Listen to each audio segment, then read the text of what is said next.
Hey guys, what is up? My name is Karen, aka cakedbybabyk, and welcome back to my channel. Today I'm going to be showing you guys my YouTube setup, and I'm putting this out there right now. I know I am a smaller YouTuber, so what you're going to see in this video is not going to be high quality equipment like you see with bigger YouTubers. I'm a student, I'm only 21, and right now I'm currently not working and not making money. And I purchased some of this equipment with my savings, and when I do purchase stuff, I usually go on Amazon and I read reviews and I try to weigh out all the pros and cons with buying a more cost efficient brand rather than splurging for a higher end but better quality brand. So with that being said, I have vetted every single piece of equipment in my collection and I feel like it works just fine for me right now. I mean, I am a smaller YouTuber, so I don't really have the means to expand and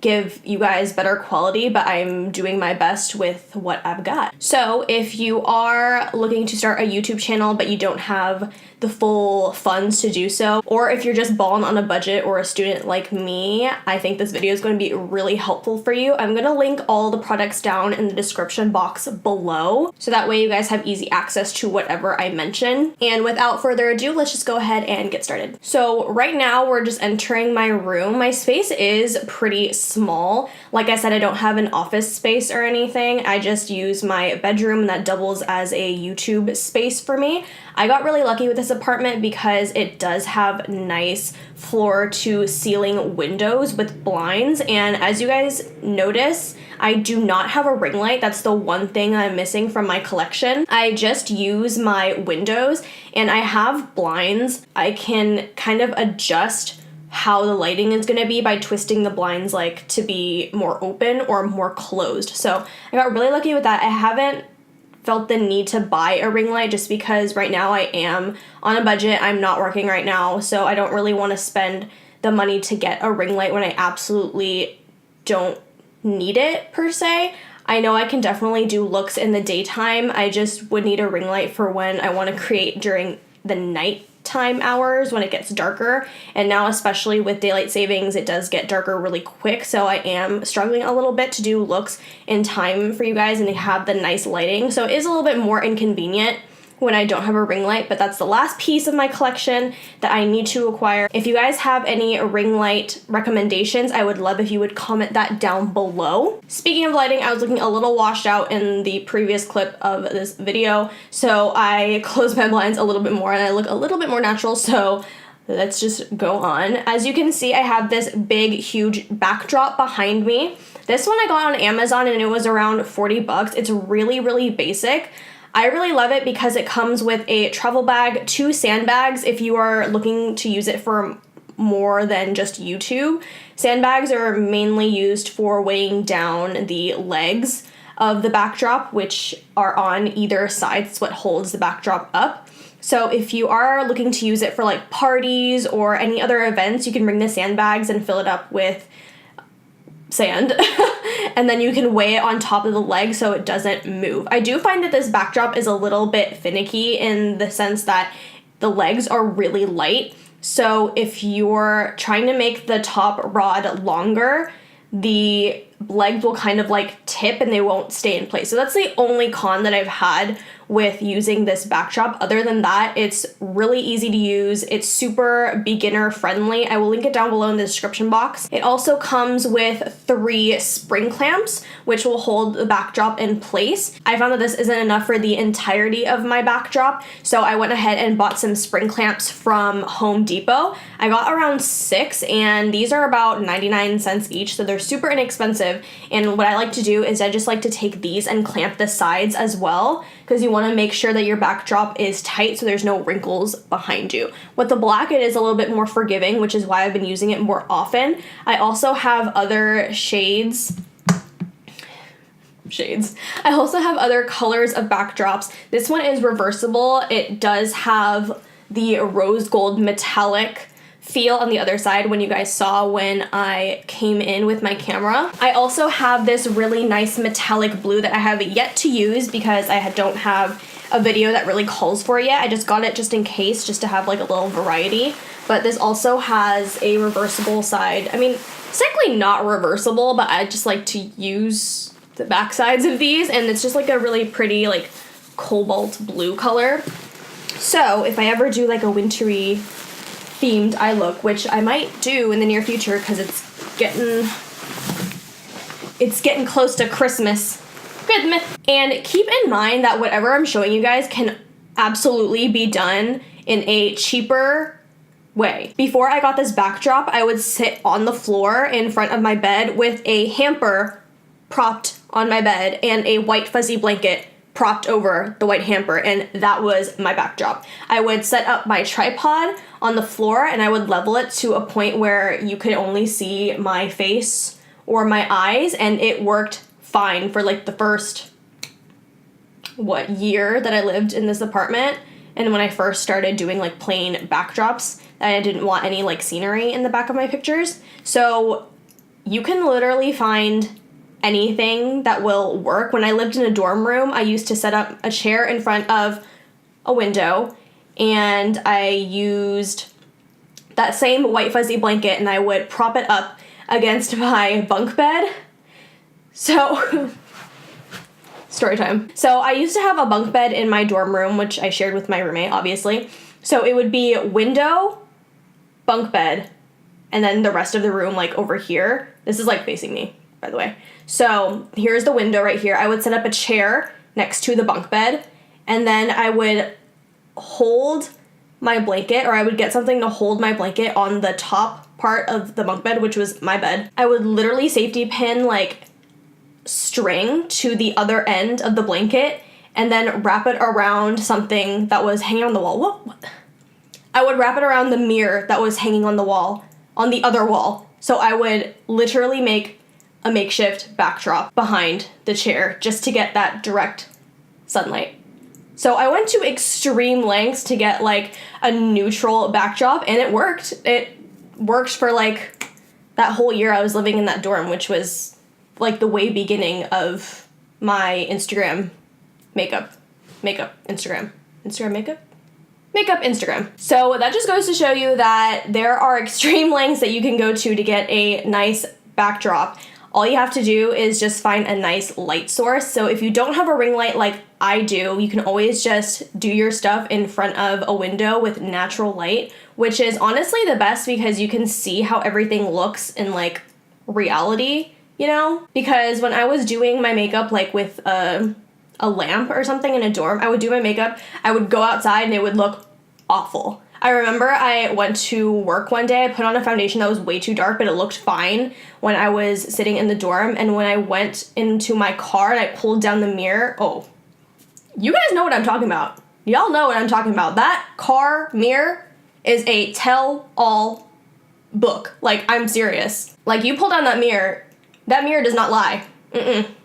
So that just goes to show that natural light is the best light to do your makeup in, and it's what I like to use when I take my pictures. I have my mic here, and it is a YETI mic. I don't know how much it is, but I'm sure I can find it online. Nate actually gave this one to me, so I'm not sure where he got it.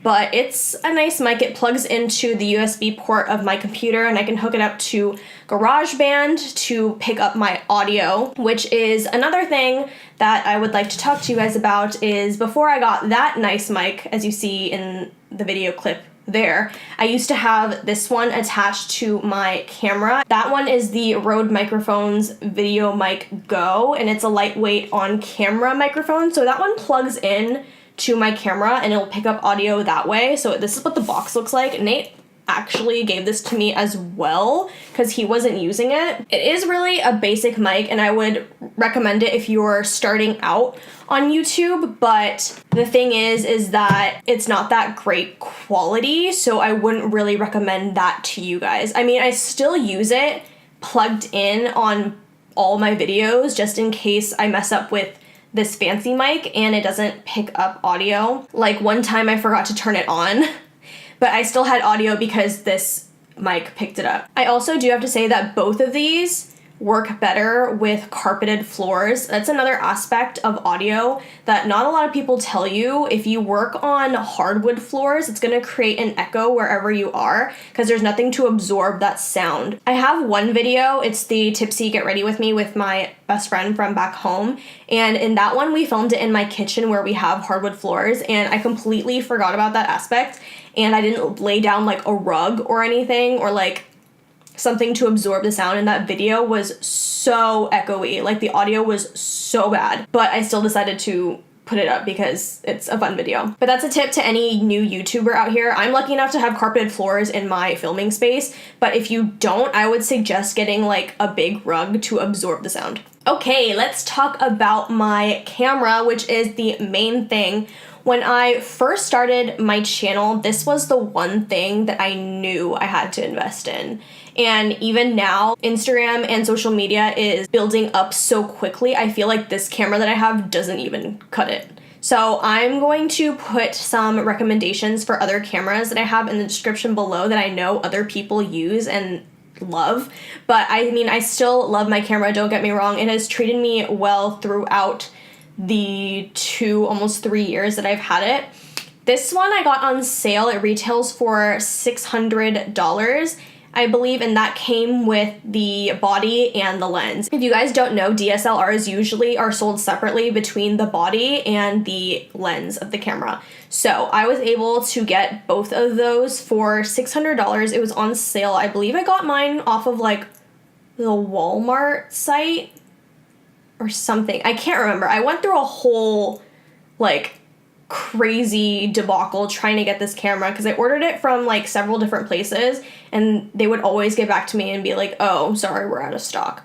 So I believe I ended up getting this camera for I think $600, and even that was like a huge investment. I really like this one, and I picked this one specifically because it has a flip out camera, acts as a viewfinder, so I can look at myself when I'm filming, which is why you guys see I don't really look directly into the camera. I'm looking like a little bit to my right or left to see how I look. But that was one of the big reasons of why I wanted to get this specific camera. It is a Canon EOS Rebel T5i, and I definitely am not saying that you need a DSLR to do YouTube or to take makeup pictures. You can get a digital camera. Sony has a really good one, and I will link other good ones down in the description below, like I said before.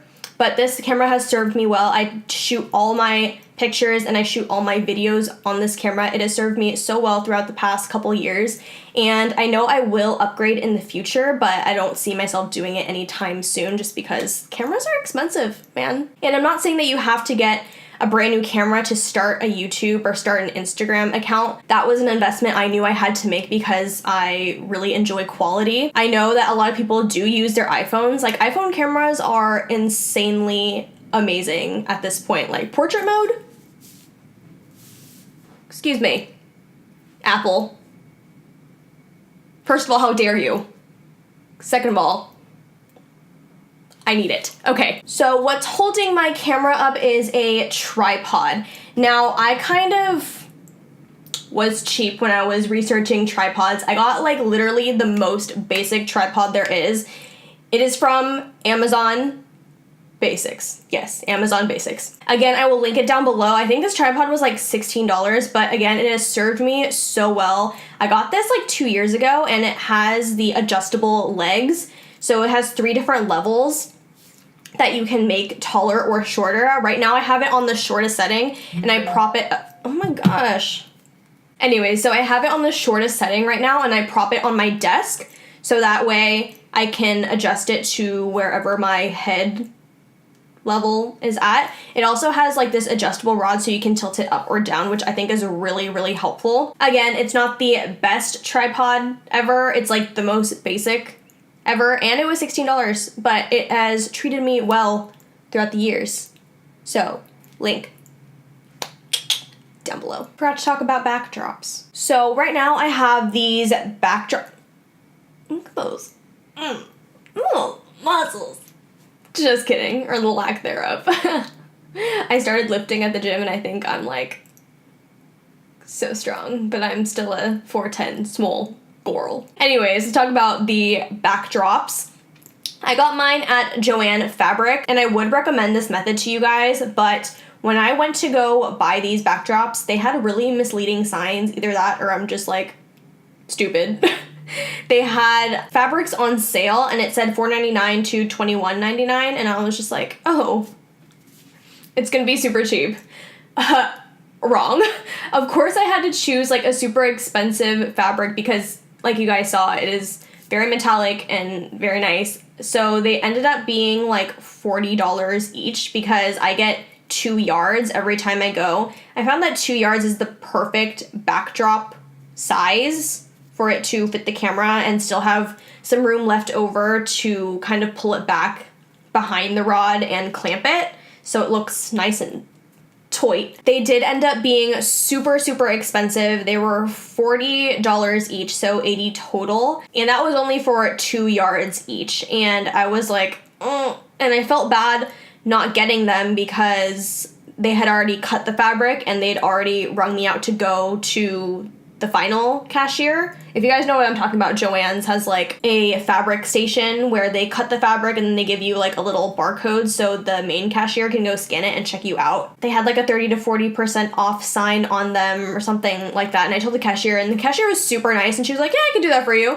So she knocked the price off to $30 each for each backdrop, which still is expensive, but it's not like I was gonna be like, no, thanks, bye. Because I felt bad because they already cut it. And I knew I had to get backdrops anyways, and I thought I might as well get like a more high quality one that is reversible. Like both of these are reversible. So really, if you think about it, I got like four for $60. So I would recommend to get a price check on all fabrics before you buy them.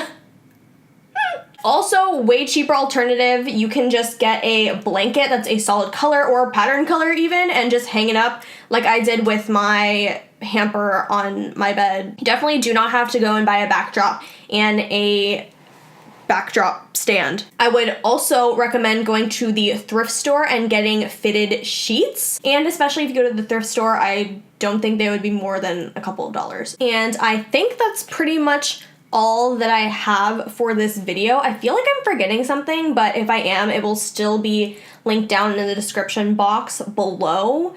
Like I said, you guys should always read what's in the description box because I put like everything in there, okay? But that is it for this video. I really hope you guys enjoyed. This was super basic because, like I said, my channel isn't very complicated. Like, I'm a very straightforward kind of gal, and I don't have like all of the accessories to make like insanely amazing YouTube channel. Like, I'm pretty basic. Okay. Basic. But I really hope this was helpful for anybody who wants to start YouTube. Again, I know I'm not the best YouTuber out there, but I feel like I do pretty dang good for being on a budget, so But that is it for this video. Make sure to like, comment, subscribe, thumbs up, all that good, and I will see you guys in my next video.